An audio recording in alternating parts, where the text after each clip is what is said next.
La rentrée académique 2022-2023 démarrée avec inondation dans les écoles inquiète le gouvernement.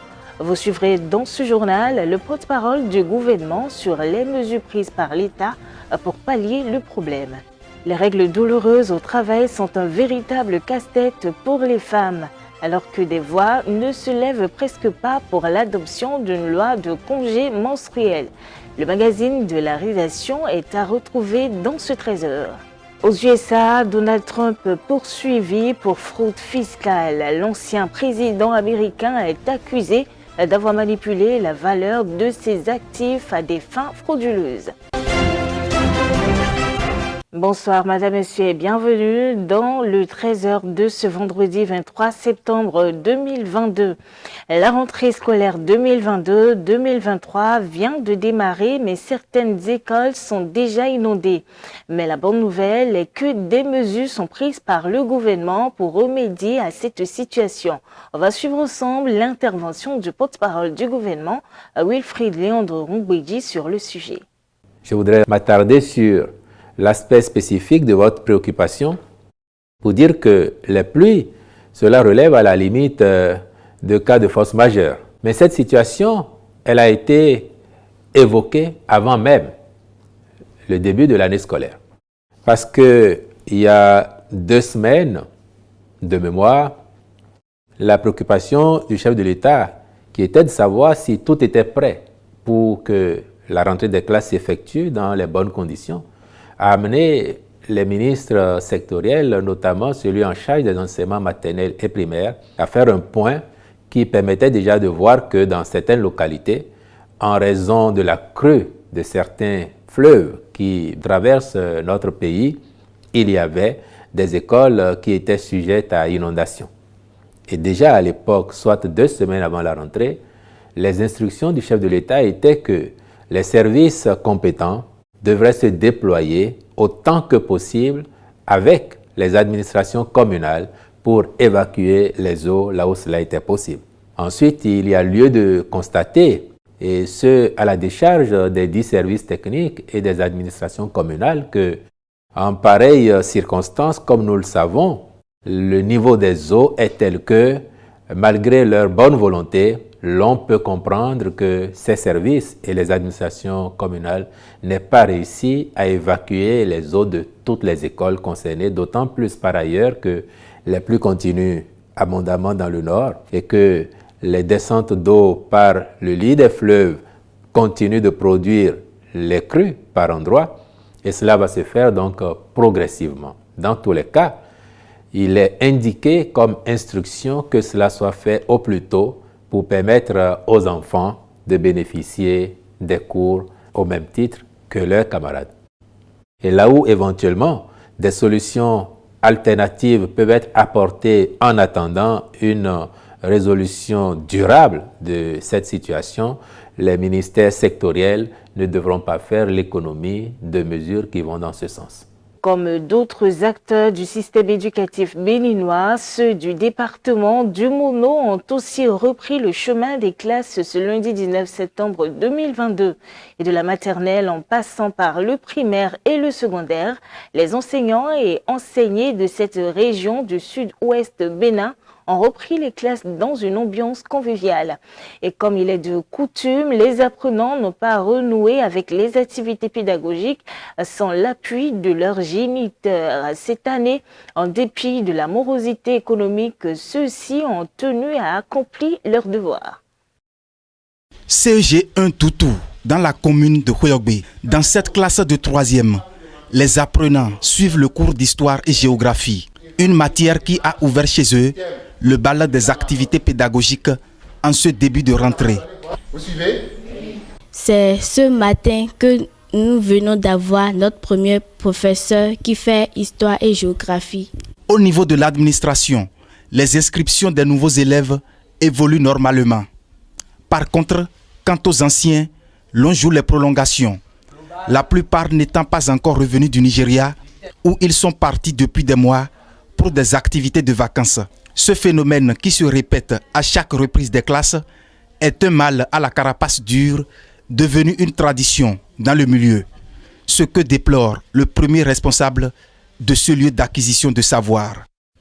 Vraiment, notre milieu ici, c'est un milieu un peu compliqué parce que la majorité des enfants vont au Nigeria pendant les vacances. Donc le retour, c'est un peu difficile. Pour eux, ils se disent une semaine encore après la rentrée, ce n'est pas encore grave, alors que les choses ne sont plus comme avant. Les cours démarrent réellement le premier jour. Dans les cours privés, l'école s'est aussi éveillée après la trêve. Dans cette classe de seconde AB, le professeur d'anglais est à l'œuvre. Dans l'ensemble, les cours de la première journée ont été bien faciles. Puisqu'on nous a donné, je suis prêt à tenir le rythme. À la maternelle, les bouts de chou ont également signé leur retour, tout comme leurs aînés du primaire.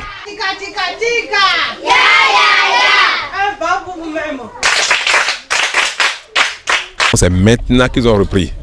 Donc le réflexe de l'écolier, ils l'ont perdu un peu, mais les maîtres sont au travail, ils sont en train de faire les efforts et de manière globale, ça peut aller. Nous avons commencé l'évaluation diagnostique. C'est ce que le gouvernement a dit. C'est pour voir le niveau des enfants dans chaque classe. Mais CI n'est pas dedans. J'ai démarré cette rentrée des classes. Je n'ai pas peur du CM2. Ça se déroule bien. On attend aussi les derniers inscrits dans toutes les autres classes. Et là, on aura un effectif qui est digne de son nom. La rentrée scolaire 2022-2023 n'a pas été effective sans la volonté et l'engagement des géniteurs.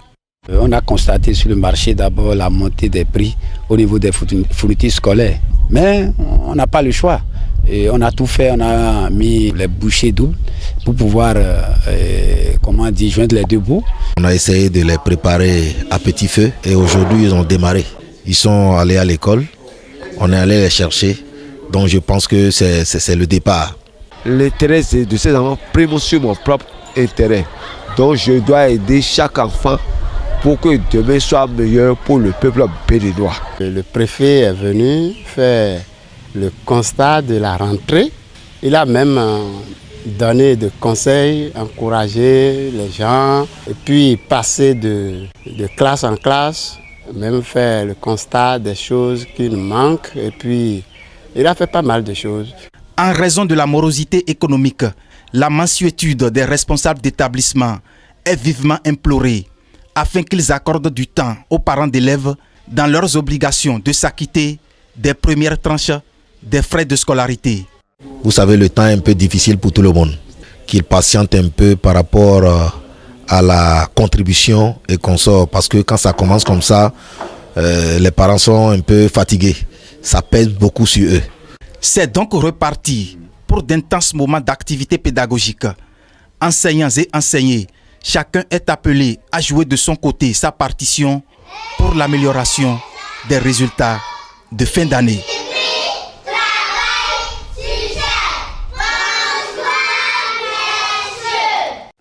Cotonou abrite depuis ce mercredi 21 septembre le 4e dialogue politique de haut niveau du Forum des administrations fiscales ouest-africaines.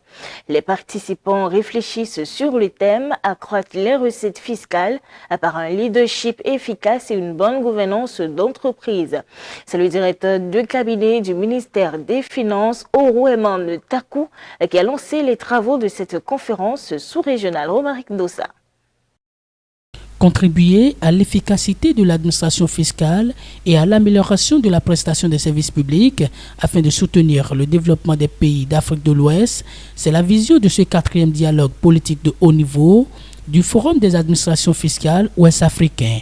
Le thème de cette rencontre est intitulé « Accroître les recettes fiscales par un leadership efficace et une bonne gouvernance d'entreprise ». Oui, c'est le moment plus que jamais pour nous de prouver que la fiscalité reste et demeure un outil puissant, fondamental pour le développement des États de l'Afrique de l'Ouest. C'est pourquoi, dans le cadre des présentes assises, je voudrais nous inviter à réfléchir sur les stratégies à mettre en place. La Banque africaine de développement depuis 2000, a mis en place sa politique de gouvernance. Et cette politique de gouvernance a eu comme thème central la mobilisation des recettes. Les administrations fiscales doivent se mettre à niveau et ont besoin de sortir de leur confort habituel pour avoir une vue large d'ensemble de ces changements afin de pouvoir prendre des décisions sur la gouvernance de leurs administrations respectives. Le panel d'invités ici présents me rassure de la qualité des échanges et me permet d'avance de dire que des résolutions objectives seront proposées. Tous les 15 pays membres du forum sont représentés à cette rencontre de 48 heures. Les participants vont mener des réflexions sur les différentes méthodes à adopter pour promouvoir une bonne gouvernance dans l'administration fiscale. Le délai de l'affichage de la liste électorale informatisée provisoire LEIP est prorogé. Du 1er au 15 octobre prochain, il y a possibilité de consulter à nouveau la liste LEIP et de signaler les éventuelles erreurs pour des législatives transparentes et pacifiques. Ce mardi 20 septembre 2022, le mandataire de l'ANIP, Cyril Goumbedi, l'a annoncé au cours d'une séance de travail avec les membres des organisations de la société civile. Romaric Dossa. Nous plaidons pour que l'ANIP prolonge encore la période de publication de la liste électorale informatisée provisoire. Parce que nous avons constaté que les populations ne sont pas sorties pour aller consulter ces listes. Des doléances qui ont reçu un écho favorable. Les populations ont une nouvelle chance de consulter et faire corriger leur identité sur la liste électorale, même passé le délai du 8 au 22 septembre 2022. Je voudrais donc vous rassurer que des dispositions sont en cours afin qu'on puisse avoir des actes réglementaires d'application les plus adaptés et les plus soutenables pour la prise en charge des préoccupations soulevées.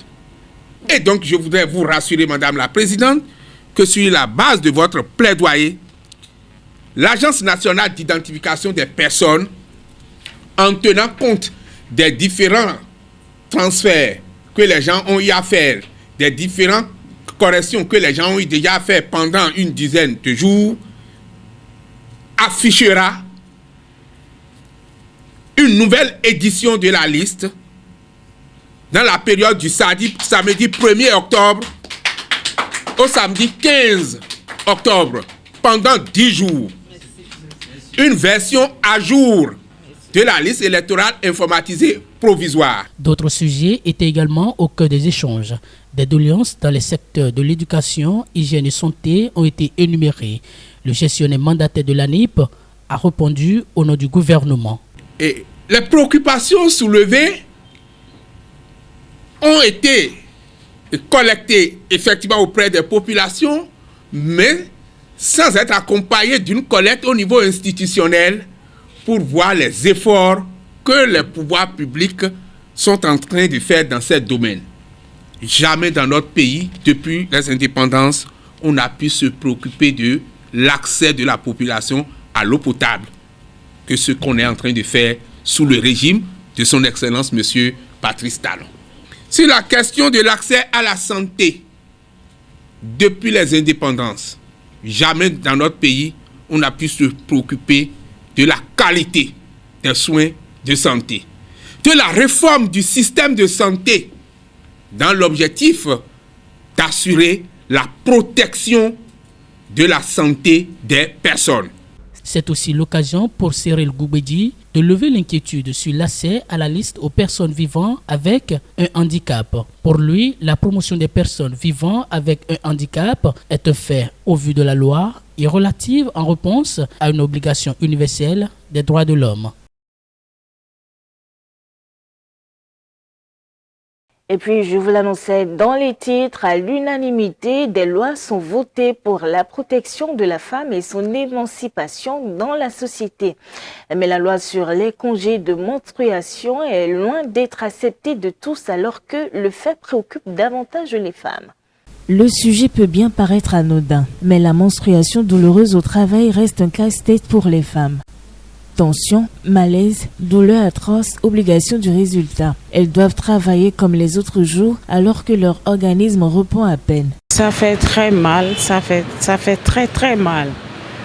Le moment de menstru, c'est un moment que les femmes traversent là. C'est très compliqué. Des maux de ventre, douleur par-ci, par-là, vraiment c'est compliqué. Il y a certaines femmes qui se plaignent par rapport à des règles douloureuses, n'arrivent même pas à dormir, maux de bas-ventre. J'en ai entendu des copines à moi qui se plaignent des règles douloureuses.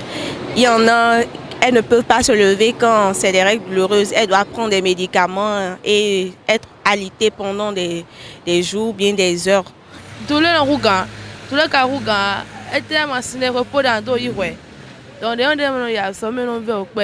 Les premiers jours des règles qui sont comme ça et après ça passe. Même pour certaines personnes, c'est tout le temps que les règles vont durer qu'elles doivent rester alitées et prendre des médicaments. Une situation normale selon le journal des femmes. Les douleurs sont dues à la contraction du muscle utérin appelé le myomètre. C'est l'un des muscles les plus puissants de notre corps. Lors du cycle menstruel, la muqueuse utérine appelée l'endomètre s'épaissit et devient très vascularisée afin de se préparer à l'accueil de l'embryon. Cependant, l'intensité du mal n'est pas proportionnelle chez toutes les femmes. Une femme sur deux endure les règles douloureuses, à en croire l'Organisation mondiale de la santé. En Indonésie, une loi adoptée en 2003 prévoit 1 ou 2 jours de congés payés en début de cycle menstruel. Seulement les employés doivent notifier à leurs employeurs la date de prise de ces congés. Avant l'Indonésie, la loi était en vigueur en 1947 au Japon. D'autres pays comme la Taïwan, la Corée du Sud, la Zambie ont suivi après. En Afrique de l'Ouest, elle n'est pas encore proposée dans un pays.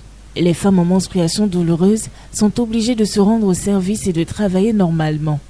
Pour Nikita, journaliste en santé et blogueuse, il est bien possible de passer la période de menstruation au travail. Boire assez d'eau, se reposer aux heures de pause, éviter le stress, penser au kit de règles au travail, avoir sur soi quelques médicaments antidouleurs. Sortir de temps en temps prendre de l'air et s'oxygéner plusieurs fois par jour. Prioriser des aliments riches en magnésium et en oligo-éléments. Les règles, c'est naturel, mais pas la douleur. Il faut savoir compatir. À l'international, les chefs d'État et de gouvernement de la CEDEAO ont tenu un sommet extraordinaire ce jeudi à New York. Cette rencontre a essentiellement été consacrée à la situation de la Guinée-Conakry et au conflit entre le Mali et la Côte d'Ivoire au sujet des 46 soldats détenus à Bamako. Plus de précisions dans cet élément de Kenneth Eganwi. Les dirigeants de la CEDEAO ont profité de leur rassemblement à l'Assemblée générale des Nations unies pour tenir une nouvelle réunion extraordinaire. Principale résolution issue de ce sommet à huis clos, c'est la prise de sanctions contre les militaires au pouvoir en Guinée. Ces sanctions seront progressives et toucheront des individus de la junte guinéenne. Très rapidement, le président en exercice de la CEDEAO et le président de la commission de la CEDEAO vont établir une liste des personnes à sanctionner et de manière graduelle appliquer ces sanctions après un document résumant cette réunion des dirigeants ouest-africains.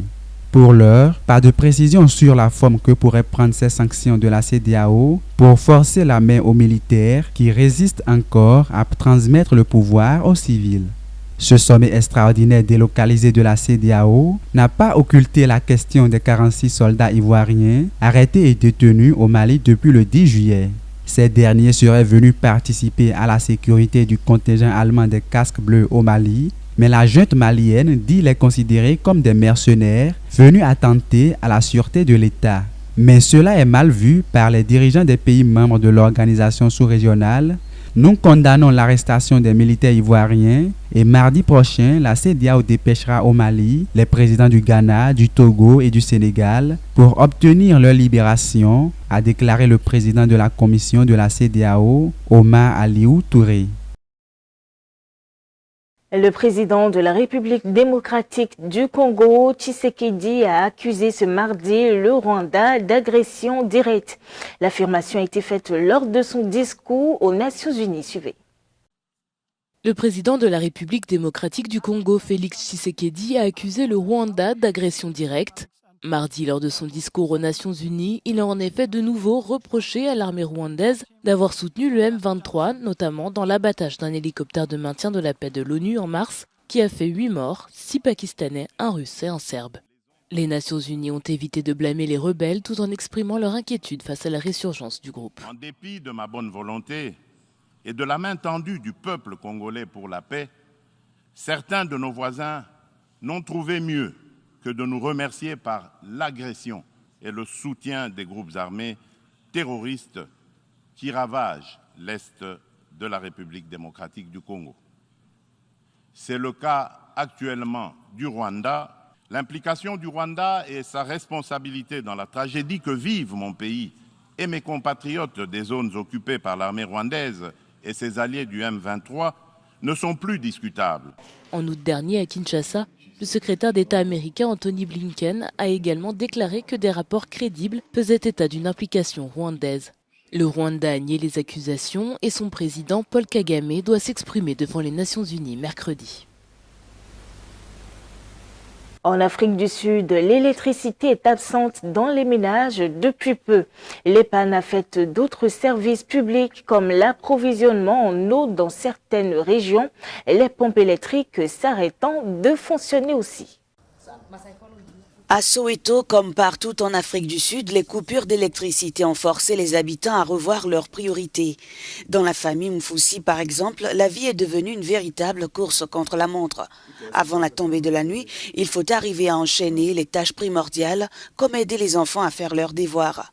Une situation qui n'est pas sans conséquences sur l'équilibre de ce foyer. Avant, nous rentrions de l'école, nous avons le temps de travailler.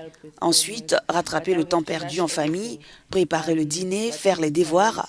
Mais maintenant, il faut tout précipiter. Ce qui est prioritaire, ce sont les devoirs et s'assurer que tout le monde mange à l'heure avant la nuit. Donc, nous essayons au moins de nous assurer qu'avant le délestage, tout est fait. Pour s'en sortir, le couple a acheté un groupe électrogène qui consomme énormément de carburant en raison des longues heures de coupure. Selon le calendrier d'Escom, les privations vont jusqu'à 8 heures par jour. Ne pas avoir d'électricité entre 4 voire 6 heures par jour, c'est extrêmement coûteux. Parce que le générateur aussi, ce n'est pas très efficace pour nous. En termes de finances, c'est extrêmement coûteux. Parce que vous achetez de l'essence pour le générateur, vous en achetez pour la voiture, parce que vous devez transporter les enfants, donc nous, on ne peut pas se le permettre. Ces coupures d'électricité ont joué un rôle crucial dans la contraction de l'économie de 0,7% au deuxième trimestre de 2022. Escom traite ses consommateurs comme s'ils étaient ses ennemis. On a l'impression qu'Escom crie aux gens « Vous consommez trop d'électricité, vous êtes dans l'erreur ». Escom devrait à nouveau rétablir sa crédibilité dans la société civile auprès du grand public, afin que la société civile et le grand public puissent soutenir Escom dans son engagement avec le gouvernement afin de surmonter les limitations dans la fourniture d'électricité que le gouvernement a imposées à Escom.